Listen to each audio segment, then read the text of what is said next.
Siguiendo con nuestra gira del Visual Arts Gallery en India Habitat Center, ahora estoy con una artista que se llama Sarita Uthappa y vamos a preguntarle sobre su obra. Hello Sarita, how are you? Hi, good to chat with you. Thank you so much, Sarita, for giving us your time for Español por Dentro, the Spanish YouTube channel. Firstly, I'd like to ask you, Sarita, about your work. Since how long have you been into painting? Actually, to be honest, this is it's only been like 4 or 5 years because this is my second career, I'd say. I started with finance. I've got a finance background, so I pursued that for almost 12-13 years before switching completely to art. So now it's my full-time career. Okay, I mean, it's incredible that the kind of work that you have put in here, it doesn't... Originally, you are not from... So how has the switch been for you from being finance background to coming to almost being full-time here? Because I think I always had that creativity within me. I never gave room to it. But when I did, I think I progressed pretty quickly. Because when I started, I wasn't sure I needed to pick up the skills, but when I got appreciated for the concepts, the ideas and the creativity, it gave me a lot of confidence to continue in this stream. Okay, great. So Sarita, the work that you put in here, could you please help us go through it? Maybe we can start with the one here at the center. Most of my paintings actually, I try to connect the individual with maybe the universe or some subtle aspect of life. So here what I'm trying to talk about is, it's borrowed from Indian mythology. There is a story where this person, Brahma, who was born on the lotus, he found himself, he was supposed to be the first creation of God. And when he was born and he found himself on the lotus, he was in the middle of the ocean, there was nothing around him. So he decided, okay, I have to find, excuse me for my voice by the way, I've got a sore throat. So when he decided that I have to find where I've come from, so he descended down this stalk. And after, he spent a considerable amount of time getting to the bottom, and when he couldn't reach it and he was getting frustrated, he heard a voice that said the word stirpa, which means in Sanskrit, which means meditate or look inward. So the message in this painting is, in order to find the origin or the source of everything, you cannot approach it with a logical mind, and you cannot go outward. You have to go within yourself and spend time introspecting or meditating to get to Wonderful.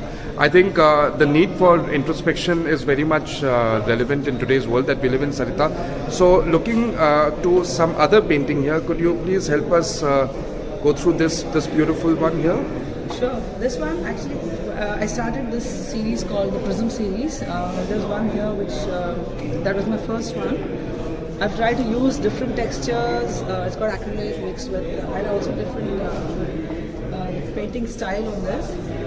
The main message of this painting is that all of us carry a certain vibration. Everything around us has a certain energy around. And the goal for us is, for me at least, is to use the body as an instrument to find it in such a way that my vibration syncs with that of the universe.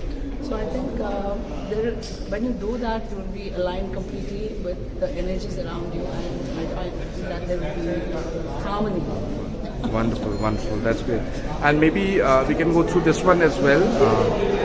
This I'm calling it the influencer trance. I think in this day of age it applies not only to spiritual and gurus and influencers, but also to social media influencers, because I think that when a person is receptive, which all of these people around him are in meditative yogic poses, it's possible for the influencer to alter your thoughts and your perception or how you think about life without necessarily having to be in your physical space. Right. So even at a distance, they're able to alter your thoughts and spin you around in a desirable or non-desirable way, as the case may be. So here they're all in a trance because they're receptive, and they're all spinning like a carousel around him.